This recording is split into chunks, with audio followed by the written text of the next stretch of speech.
ಇನ್ನು ಪೊಲೀಸರಿಗೆ ತಲೆನೋವಾಗಿದ್ದ ಆರೋಪಿಯನ್ನ ಹಿಡಿದಿದೆ ಜೈಲಿನ AI camera, artificial intelligence camera. ಕೊಲೆ ಕೇಸ್ನಲ್ಲಿ ಪರಪ್ಪನ ಅಗ್ರಹಾರ ಸೇರಿದ್ದ ಅಣ್ಣನನ್ನ ನೋಡೋದಕ್ಕೆ ಹೋದಾಗ ತಮ್ಮ ಲಾಕ್ ಆಗಿದ್ದಾರೆ. 10 ವರ್ಷದ ಹಿಂದೆ ಡಕಾಯಿತಿ ಕೇಸ್ನಲ್ಲಿ ಬೇಲ್ ಪಡೆದು ಹೊರಬಂದಿದ್ದ ಅಫ್ರೋಜ್ ಪಾಷಾ ಅಂತ. ಬೇಲ್ ಪಡ್ಕೊಂಡು ಬಂದು ಕೇಸ್ ಟ್ರಯಲ್ ವೇಳೆ ಕೋರ್ಟ್ಗೆ ಹಾಜರಾಗದೆ ತಲೆ ಮರೆಸ್ಕೊಂಡು ಓಡಾಡ್ತಾ ಇದ್ದ. ಅಫ್ರೋಜ್ ಪಾಷಾ ಬಂಧನಕ್ಕೆ ಹಲವು ಬಾರಿ ವಾರೆಂಟ್ ಇಶ್ಯೂ ಮಾಡಿತ್ತು ಕೋರ್ಟ್. ಅಫ್ರೋಜ್ ಪಾಷಾಗಾಗಿ ಮಡಿವಾಳ ಪೊಲೀಸರು ಹುಡುಕಿ ಸುಸ್ತಾಗಿದ್ರು.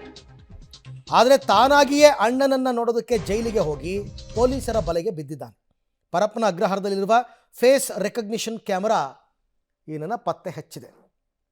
ಅಂದರೆ ಇವರೆಲ್ಲ ಹಳೆಯ ಆರೋಪಿಗಳನ್ನು ಕಂಪ್ಯೂಟರ್ಗೆ ಇವರೆಲ್ಲ ಅಪ್ಲೋಡ್ ಮಾಡಿರ್ತಾರಲ್ಲ ಫೋಟೋ, ಆ ಕ್ಯಾಮರಾ ಮ್ಯಾಚ್ ಮಾಡಿಬಿಟ್ಟಿದೆ. ಇವನು ನೋಡ್ತಾ ಇದ್ದಂಗೆ ಆ ಹಳೆಯ ಕೇಸ್ದು ಇವನೇನೆ ಅಂತ ಅಂದ್ಬಿಟ್ಟು ಕಂಡಿಡಿದೆ. ಅದಕ್ಕೆ ಅದನ್ನು AI ಕ್ಯಾಮ್ರಾ ಅಂತ ಕರೆಯೋದು. ಮ್ಯಾಚ್ ಮಾಡುತ್ತದು. ಹಳೆಯ ಕೇಸಲ್ಲಿ ಎಲ್ಲಾದರೂ ಇದ್ರಾ ಇವರು ಏನು ಎತ್ತಂತ ಎಲ್ಲ ಮಿನಿಟಲ್ಲಿ ಮುಗ್ದೋಗುತ್ತೆ ಇವೆಲ್ಲವೂ ಕೂಡ. ಈಗ ಈ ಅಫ್ರೋಜ್ ಪಾಷಾ 10 ವರ್ಷದ ನಂತರ ತಗ್ಲಾಕೊಂಡಿದ್ದಾನೆ. ಈ ಬಗ್ಗೆ ಮತ್ತಷ್ಟು ಮಾಹಿತಿ ನನ್ನ ಕೊಲೀಗ್ ನರಸಿಂಹಮೂರ್ತಿ ಅವರಿಂದ ಪಡ್ಕೊಳ್ಳೋಣ. ಮೂರ್ತಿ, ಈ AI ಕ್ಯಾಮ್ರಾದ ಮುಖಾಂತರ ಈತ ಲಾಕ್ ಆಗಿದ್ದು ಹೇಗೆ, ಆ್ಯಕ್ಚುಲಿ ಇದು ಹೇಗೆ ವರ್ಕ್ ಆಗುತ್ತೆ ಅಂತ?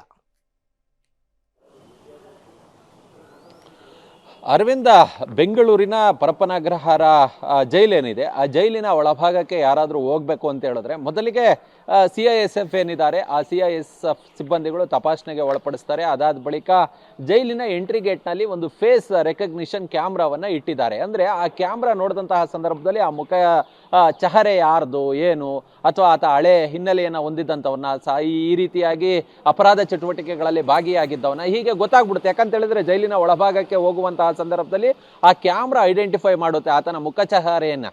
ಇಲ್ಲಿ ಏನಾಗಿದೆ ಅಂತ ಹೇಳಿದ್ರೆ ಈ ಅಫ್ರೋಜ್ ಪಾಷಾ ಅಂತೇಳಿ 10 ವರ್ಷಗಳ ಹಿಂದೆ ದರೋಡೆ ಕೇಸ್ನಲ್ಲಿ ಈತ ಭಾಗಿಯಾಗಿದ್ದ. ಅದಾದ ಬಳಿಕ ಆತ ಅರೆಸ್ಟ್ ಆಗಿ ಜಾಮೀನನ್ನು ಪಡೆದುಕೊಂಡು ಹೊರಗಡೆ ಕೂಡ ಬಂದಿದ್ದ. ಆದರೆ ವಿಚಾರ ಏನಂತ ಹೇಳಿದ್ರೆ ಕೋರ್ಟ್ನಲ್ಲಿ ಟ್ರಯಲ್ ಆರಂಭವಾದಂತಹ ಸಂದರ್ಭದಲ್ಲಿ ಈತ ವಿಚಾರಣೆಗೆ ಹಾಜರಾಗಿರಲಿಲ್ಲ. ಸಾಕಷ್ಟು ಬಾರಿ ಈತನಿಗೆ ವಾರೆಂಟ್ ಇಶ್ಯೂ ಆದರೂ ಕೂಡ ಸಿಕ್ಕಿರಲಿಲ್ಲ. ಹೀಗಾಗಿಯೇ ಮಡಿವಾಳ ಪೊಲೀಸರು ಈತನನ್ನ ಹುಡುಕಾಟವನ್ನು ನಡೆಸುವ ಕೆಲಸವನ್ನ ಮಾಡ್ತಿದ್ರು.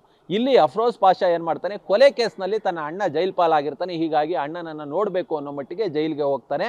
ಆ ಸಂದರ್ಭದಲ್ಲಿ AI ಕ್ಯಾಮ್ರಾಗಳು ಆ ಫೇಸ್ ರೆಕಗ್ನಿಷನ್ ಅನ್ನ ಮಾಡಿರೋದು.